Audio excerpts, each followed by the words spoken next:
Quarter 4, Aralin 8, Obra, Ibong Adarna, Saknong 1,363 hanggang 1,717. Performance task. Mga layunin. Nakabubuo ng script para sa shadow play tungkol sa mahalagang pangyayari sa Ibong Adarna na may uugnay sa pagiging Pilipino. A. Nakapipili ng mahalagang pangyayari sa Ibong Adarna na may uugnay sa pagiging Pilipino. B. Nakasusulat ng plano at borador ng pagtatanghal. C. Nakasusulat ng script para sa shadow play. D. Narutukoy ang mga elementong gagamitin sa pagbuo ng puppet. At E. Nakapag-asagawa ng shadow play batay sa elemento ng tekstong biswal. Narito ang balik-aral.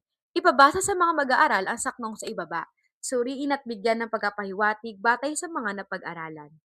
Tula bigkas, panuto. Sa pamagitan ng spin the wheel, ipabigkas sa mga mag-aaral ang nabuong tula mula sa gawaing pantahanan o tatlang aralin.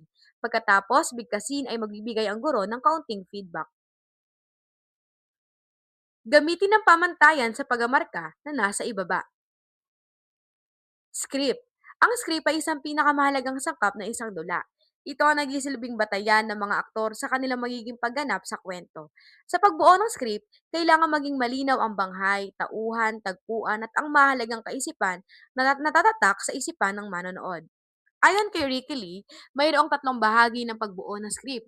Una ay pre-writing. Dito ay sinasagawa ang pag-iisip at pagkaplano. Binubuo rito ang konsepto ng kwento tulad ng kung sino-sino ang mga tauhan, lugar ng kwento, banghay, mga simbolo at paksa. Ikalawa, writing stage. Dito binubuo ang sentence outline o ang denumerong pagkakasunod-sunod ng mga pangyayari sa kwento. Ikatlo, rewriting stage. Ito ang pinal na pag-asagawa ng mga plano sa bawat elemento ng isang dula. Isinaalang-alang ang mga puna at mga dapat ayusin, idagdag o maaaring baguhin sa pagbuo ng script. Shadow play o karilyo. Ang pagplay ng shadow na kilala rin bilang anino ng pagkakatawang tao. Ito ay isang sinaunang anyo ng pagkukwento o pag-asalaysay at entertainment na gumagamit ng flat articulated cut-out figure, anino puppets na gaganapin sa pagitan ng isang pinagmula na liwanag at isang translucent screen.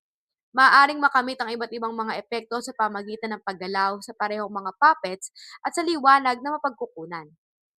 Mga uri ng puppet. 1. Sock puppet, pagbuo na gamit ang medyas. 2. Finger puppet, paggamit ng mga daliri. 3. Carnival puppet, isinusuot sa buong katawan. Paggataya, pagbuo ng script. Ipabuo sa mga mag-aaral ng isang script o dialogo sa mga tauhan sa bahagi ng paghahandog ng regalo sa ikakasal hanggang sa pagkatapos. Sikaping may madulang kaugnay na tagpo sa pagpapaalala sa naging buhay at pagsubok na hinarap ng mga magkatipan sa kwento. Pangkat isa, ang pagkatakda ng kasal nila Don Juan at Doña Leonora. Pagdating ni Maria Blanca sa Berbanya. Paghahandog ng dulaan. Masuyo ang tinginan ni Don Juan sa iniibig na si Doña Leonora. Nasaktan si Don Juan sa paghaplit sa kasayaw ng negrita. Pangkat dalawa, ang patuloy na kagiliwan ni Don Juan kay Leonora. Ang pagkagalit ni Maria Blanca. Ang pagbaha sa kaharian. Pag-alala ni Don Juan sa pag-ibig niya kay Maria Blanca. Pangkatatlo, ang pag-alahad ng paghihintay ni Doña Leonora kay Don Juan at pagtanggap sa pag-ibig ni Don Pedro, pagkapasya ni Don Juan, paghahari sa Berbanya at sa Reino de los Cristal. At narito ang rubrik sa paggataya, paglinang at pagkapalalim.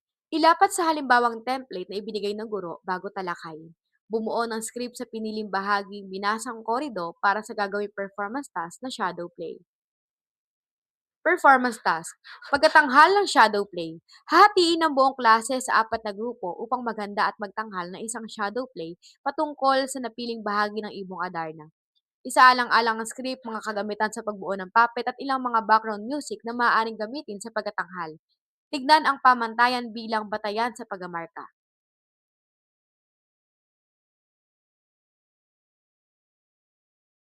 Maraming salamat sa pakikibahagi.